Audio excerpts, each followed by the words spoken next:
Hi అందరికీ 65 చేద్దామండి. అదే చికెన్తో 65. ఇది శుభ్రంగా కడిగి తీసుకున్నాను. అరకిలో చికెను, బోను స్కిన్ ఏమీ తీయించకుండా ఇలా చేశాను. మొత్తం క్లీన్ చేసుకుని అందులో పసుపు, అలాగే సాల్ట్ 1/2 టీ స్పూన్ వేస్తున్నాను.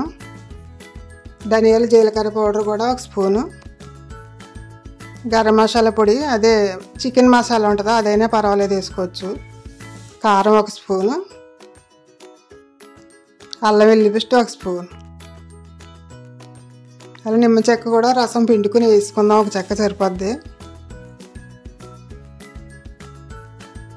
మొత్తం వీటన్నిటి ముక్కలు పట్టేలాగా మనం కలుపుకోవాలి.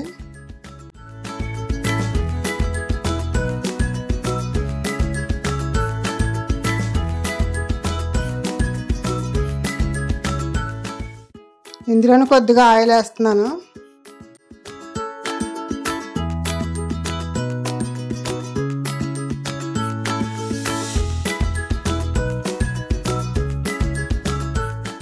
అలాగే ఇందులో కార్న్ఫ్లవర్ 2 స్పూన్లు వేస్తున్నాను. ఇలా మొత్తం అన్నీ కలిసేలా కలిపేసుకోవాలి. ముక్కకు పట్టాలి కార్న్ఫ్లవర్ మొత్తం.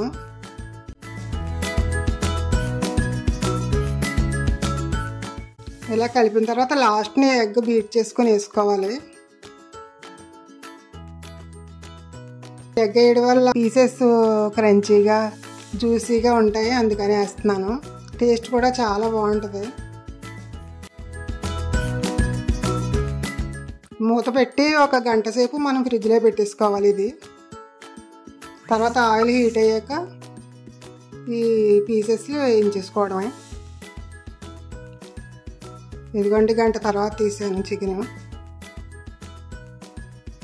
ఆయిల్ హీట్ అయ్యాక ఒక్కొక్క పీస్ తీసుకుని వేయించేసుకోవడమే.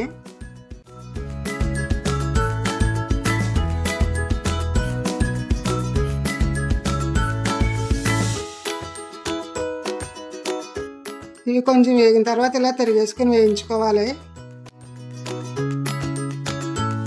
ఇవి 80% ఫ్రై అయితే సరిపోతాయండి. ఇవి తీసి పక్కన పెట్టేసుకొని మనం ఎప్పుడు తినాలనుకుంటున్నామో అప్పుడు ఒక 5 మినిట్స్ ముందు మళ్ళీ వేయించుకోవాలి. అలా అయితే బాగుంటుంది టేస్ట్. చికెన్ 65 కదా, మళ్ళీ మనం తినే ముందు 5 నిమిషాలు టైం ఉందనగా పెట్టుకుని ఇలా వేయించుకోవాలి. హై ఫ్లేమ్లో వేయించుకోవాలండి. ఇలా అయితేనే మనకి క్రంచీగా ఉంటుంది చికెన్ 65. అంతే అండి. ఒక బౌల్లో టిష్యూ పేపర్ వేసుకొని అందులో వేసుకోవడమే. ఆయిల్ ఏమన్నా ఉంటే టిష్యూ అబ్జర్వ్ చేసుకుంటుంది. అందులోనే కొద్దిగా కరివేపాకు వేస్తున్నాను. అలాగే పచ్చిమిర్చి చీరికలండి, ఒక 3 పచ్చిమిర్చి చీరికలు చేసి వేసాను. వీటిని కూడా వేయించుకుని ఈ చికెన్ ముక్కల్లో వేసేసుకోవడమే. ఇలా వేయితే సరిపోతాయి. వీటిపైన గార్నిష్ చేసుకోవడం. ఇలా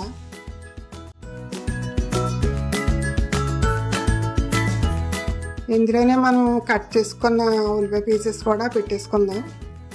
ఇలా డెకరేట్ చేసుకోవడమే. అంతే అండి, చికెన్ 65 రెడీ.